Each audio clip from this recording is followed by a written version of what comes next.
Hello guys, welcome back to my channel. তো তোমাদের সামনে একটা ভিডিও নিয়ে চলে এসেছি। দেখো, এটা হলো কালিম্পংয়ে আমাদের কটেজ।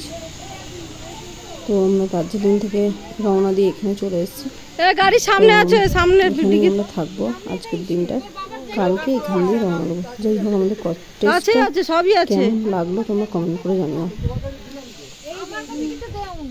আর আমাদের এখন লাগেজ সব বের হচ্ছে, দেখতেই পাচ্ছ, সবাই উঠছে। আর এতটাই সুন্দর যে কি বলবো, চারিদিকে ফুল গাছ আর ফুল গাছ, না অসাধারণ, কিছু বলার নেই। আর দেখো সব লাগেজ উঠছে, আর আমার মেয়েও উঠছে। এইসব লাগেজ নিয়ে উঠছে সবাই। আর যাই হোক, কিন্তু আমাদের গাড়ি অনেকটাই লেট করেছে বাড়ি, মানে কটেজে আসতে। কালিম্পং আর এইখান দিয়ে ভিউ পয়েন্টটা দেখো, তোমাদের দেখো, এতটাই সুন্দর যে কি বলবো, সবকিছুই দেখা যাচ্ছে। দুটো ছাতা কিনেছে বড় বড়, কিনে উঠছে, অসাধারণ, কিছু বলার নেই। এটা হচ্ছে আমাদের হোমস্টে, দেখাচ্ছি। আর এখন আমরা এখানে দুদিন থাকবো, তারপরে কাল পরশু দিন চলে যাব। যাই হোক, আর এটা হলো কালিম্পংয়ের মেন রোডের সামনে একদম।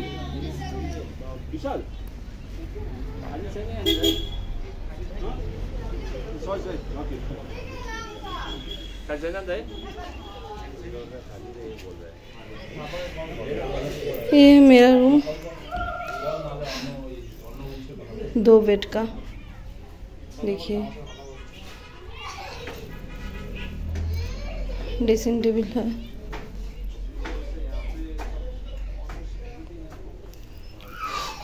सनग्लास,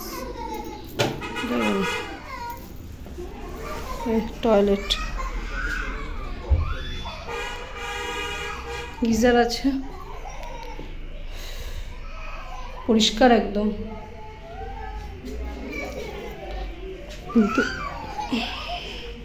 এই যে এখানে জগ আছে, গ্লাস রয়েছে, আবার ডয়ার আছে, ভালো ক্লিয়ার আছে, পরিষ্কার। এখানে ড্রেসিং টেবিলও, এখানে ডয়ার আছে, ছোট একটা আলমারি মতন আছে, চাবি দেওয়া।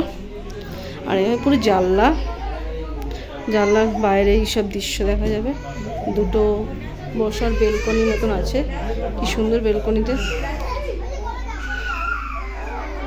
আর সামনেই একদম রোড চলে গেছে, কি সুন্দর গাছগুলো হয়ে রয়েছে,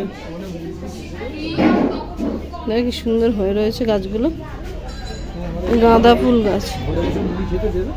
কেন কি সব বের করা হয়ে গেছে, দেখে না।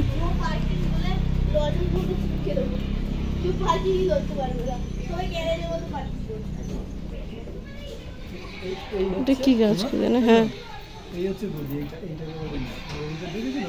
শক্তরা।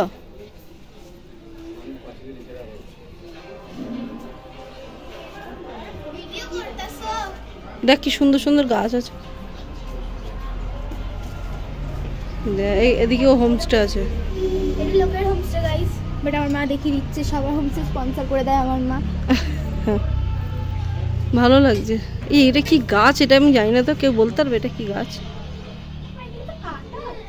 দেখো গাইস, আমাদের রুম থেকে এখান দিয়েও কালিম্পংয়ে এসে আমাদের রুম, এটা রুম থেকে দেখতে পাচ্ছি পুরো বাইরের দৃশ্য। আর দৃশ্যটা খালি তোমাদের দেখাই, এটা হচ্ছে এতটাই মনোরম দৃশ্য, কি বলবো, আর কিছু বলার নেই।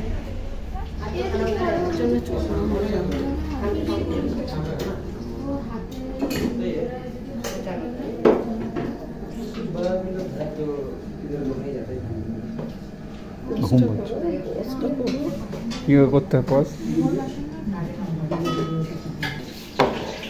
ब्लॉग बनाते क्या मैडम आप? ब्लॉग बनाते क्या? हाँ,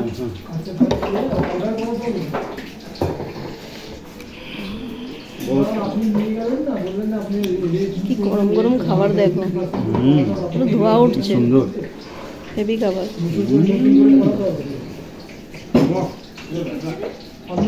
আর কিছু দেবে।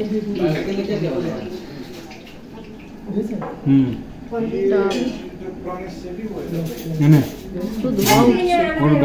উঠছে। এই বস্তা লঙ্কা লাগবে?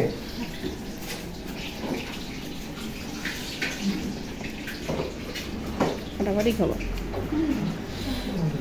নেবে না?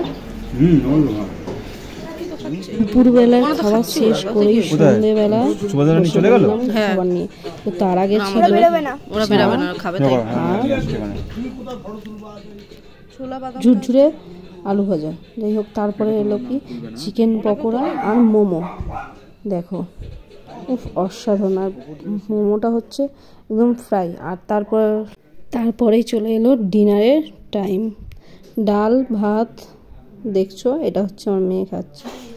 আর তারপরে রান্না হচ্ছে, সবই গরম গরম খাবার হচ্ছে। রুটি বেলছে দেখতেই পাচ্ছ, আর রুটিটা আমার জন্য আর হয়েছে অপোজিট সাইডে আমাদেরই লোকের। যাই হোক, রুটি ভাত মিলিয়ে সবাই খাওয়া হচ্ছে। আর দেখো এতটাই রান্নাগুলো পুরো বাঙালি রান্না, খুবই ভালো খাবার। কথা হবে না, এই কথা কোনো কথা হবে না, এতটাই সুন্দর আর স্বাদ আলাদা। পোস্তটা তো অসাধারণ, ডাল মাংস রুটি। আর এই কষ আমার এইখানকার মানে বিখ্যাত ফল একটা, মানে সবজি, এই কষের তরকারি, মানে সবজিটার নাম হচ্ছে কষ। যাই হোক, তো কারা কারা জানো এই সবজিটা তারা কমেন্ট করে জানিও, ঠিক আছে? আর আমি কমেন্টের অপেক্ষায় থাকলাম। এই সবজিটা কে কে খেয়েছো আর কেমন খেতে অতি অবশ্যই কমেন্টে জানিও। আমার তো বেশ ভালোই লাগলো খেয়ে, অসাধারণ খেতে। আর সঙ্গে চিকেনের ঝোল আর রুটি, আর সঙ্গে একটু পোস্তও নিয়েছিলাম। পোস্তটা সকালের পোস্তটা এতটাই সুন্দর হয়েছিল, তাই জন্য নিতে বাধ্য হয়েছি। ভিডিওটা শেষ করে টাটা।